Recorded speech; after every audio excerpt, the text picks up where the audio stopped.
Good to see you. Out of chaos comes change, and they're getting it in spades on Capitol Hill. House Republicans seeking change, getting a front row seat to chaos as they seek a new speaker. Many of them now pinning their hopes on Paul Ryan to bring Republicans together. Well, earlier I spoke to House Freedom Caucus member Mark Meadows. But I will say, you want the real story. The real story is behind the scenes.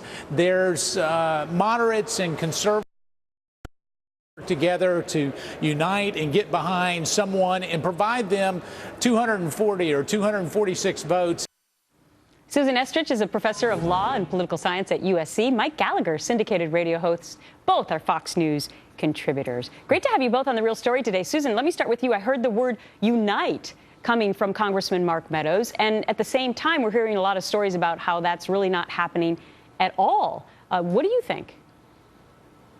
Well, I think nobody should be gloating from my side of the aisle. I think that's the first thing, because while what's going on inside the Republican Party is, frankly, not good for Republicans, I don't think it's really very good for the democracy that we have. You know, Boehner was a very conservative guy.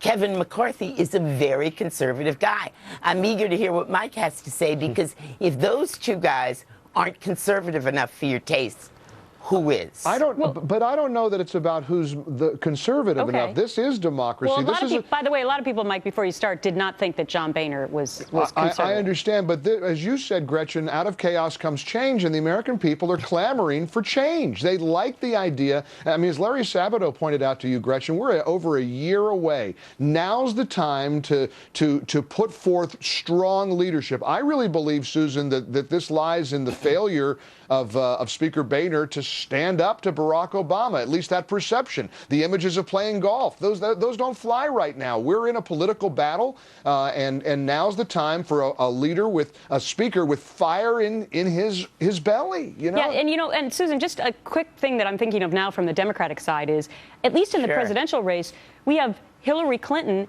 and Bernie Sanders. He's a self-proclaimed socialist against, sort of a Democrat. So talk about having a dichotomy within a party. I mean, the Democrats might make a socialist as their nominee.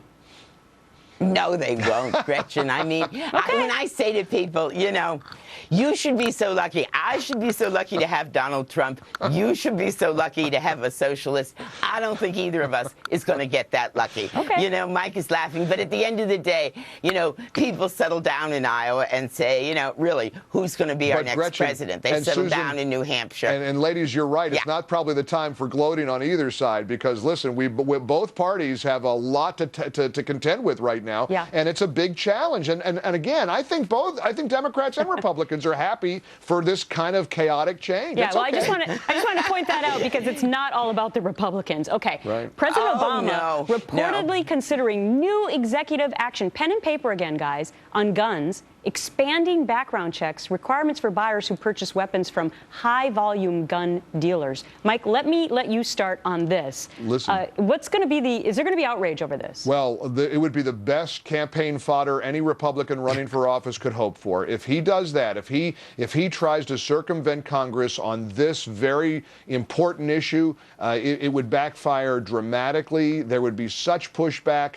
He's been down this road before. Susan will remember the times that we've seen published reports where President Obama issued a directive to Vice President Biden, put together a list of ways that I can, put forth executive action on this. It's a non-starter. I mean, again, if he does it, it's going to be the best campaign commercial for every single Republican running next year. So that's from your point of view. So, Susan, my understanding is that it would prohibit dealers from selling a large quantity of guns. That's at least one piece of it. Do you see a problem with that?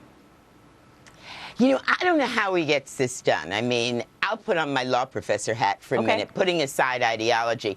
There's a lot you can do with executive orders because the government spends a lot of money. But I have to say, I'm not exactly sure how you get background checks within the power of the executive. Certainly, I think Congress could do it. States could do it. I'm at a loss, frankly, Gretchen, to understand why law-abiding gun owners don't want to make sure that there are background checks so crazy people and others don't get guns. All right, I got to wrap it there, guys. But Susan, not only being a political strategist today, but also lending us her legal abilities. The both of you, thank you. Thanks, guys.